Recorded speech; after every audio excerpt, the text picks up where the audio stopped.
ये क्या बात हुई सुनील? कभी तो मुझसे भी कुछ पूछ लिया करो। आज शाम मुझे बहुत काम है।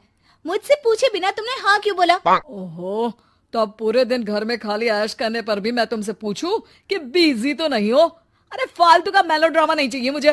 टाइम से तैयार रहना। उसे सच में आज बहुत काम है बेटे, तू अकेले चला जाना। पहले पैसे कमाकर इनके खर्चे उठाओ और फिर नाटक देखो जरा। दोनों बाप बेटे हमेशा की तरह दोनों सास बहू को कड़वी बातें सुनाकर ऑफिस चले जाते हैं, जिसकी अब आदत होने पर वो दोनों भी किसी से कुछ बोले बिना अपने काम में लग जाती हैं। इसी तरह सुबह से शाम हो जाती है। मम्मी, समझ नहीं आ रहा, इतने सारे काम पड़े हैं जो कल सुबह तक अगर पूरे नहीं किए तब भी हम पर ही इल्जाम आएगा, और अगर पार्टी में नहीं गई तब भी सुनाएंगे। अरे इन कहो की तो आदत हो गई है बेफिजुल काय काय करने की। तू तैयार हो जा, काम मैं संभाल लूंगी। अब नेहा सुनील के घर वापस आने से पहले ही तैयार हो जाती है, जिस पर वो सुनील के आते ही पार्टी के लिए चले जाते हैं। वहां पहुंचकर हमेशा की तरह सुनील अपने दोस्तों में बिजी हो जाता है और नेहा एक कोने में खड़ी रहती है। रात बीतती है और अगली सुबह एक बार फिर वही रूटीन शुरू हो जाता है। इन लोगों को हमारे काम और जिंदगी की कोई अहमियत क्यों नहीं है? इन्हें कब समझ में आएगा कि घर में रहने वाली औरतें सिर्फ आराम नहीं करती।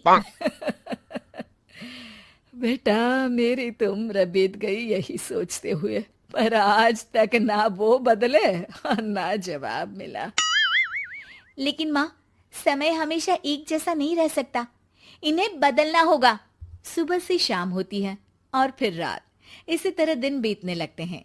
एक शाम सुनील और उसके पापा ऑफिस से जल्दी घर वापस आते हैं। तब हमें पार्टी में जाना है, सूट प्रेस करके दे दो और जल्दी तैयार हो जाओ। अरे तुम भी और घंटों मत लगाना, समझे?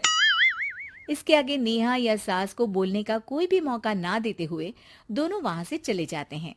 कुछ देर बाद चारों पार्टी में पहुंच जाते हैं। यहाँ सब समझदार और पढ़े लिखे लोग हैं, कोई बेवकूफी करके मेरी नाक मत कटवाना।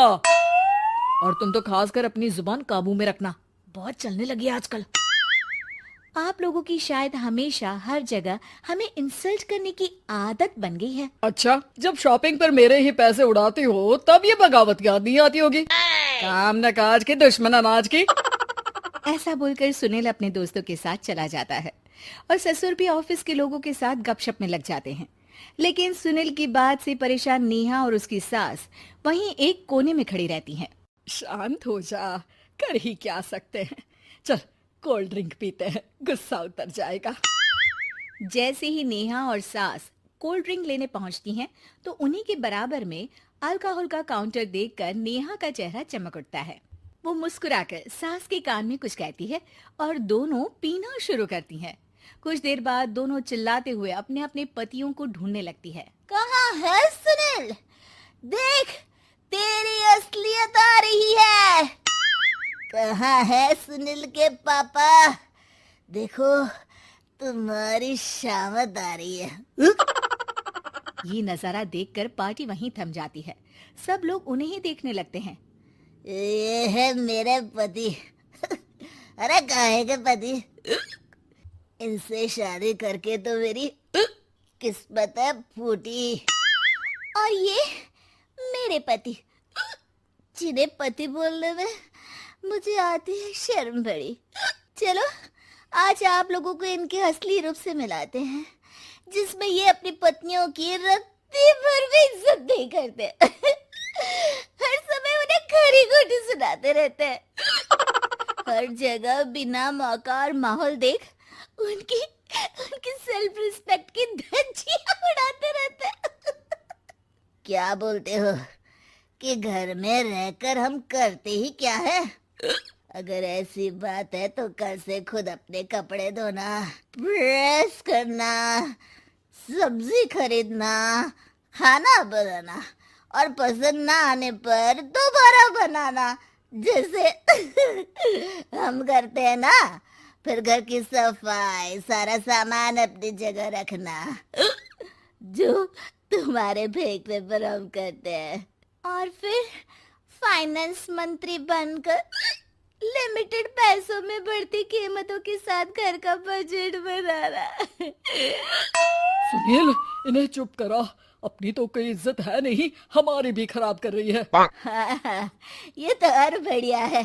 अब अच्छे से सुनो। नेहा, ये क्या ड्रामा है? ड्रामा तो अभी शुरू हुआ है जी। सास और नेहा अपने मन की सारी भड़ास निकालने लगती है, जिसे चुपचाप खड़े रहकर सुनने के अलावा ससुर और सुनील के पास कोई चारा नहीं होता। बहुत देर तक यही सब चलने के बाद आखिर में दोनों सास बहू बेहोश हो जाती हैं। अगली सुबह सिर दर्द के साथ दोनों की नींद अपने अपने कमरे में खुलती है, जिस पर उनके पति उन्हें हॉल में लेकर आते हैं। मेरा सिर इतना दर्द क्यों कर रहा है? मेरा भी।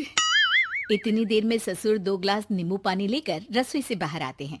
ये लो नींबू पानी, इससे सिर दर्द ठीक हो जाएगा। हम दोनों आपसे कुछ कहना चाहते हैं। सास बहू हैरानी से एक दूसरे को देखने लगती हैं।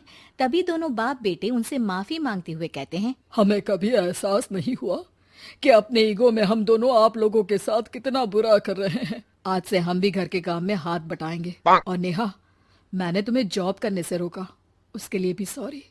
तुम्हें जो करना है करो। ये सब सुनने के बाद सास बहू मुस्कुराते हुए एक दूसरे की तरफ देखती हैं। अल्कोहल वाले काउंटर पर बैठकर कोल्ड ड्रिंक पीकर थोड़ा ड्रामा करते हुए आज इन्हें सबक सिखा ही देते हैं।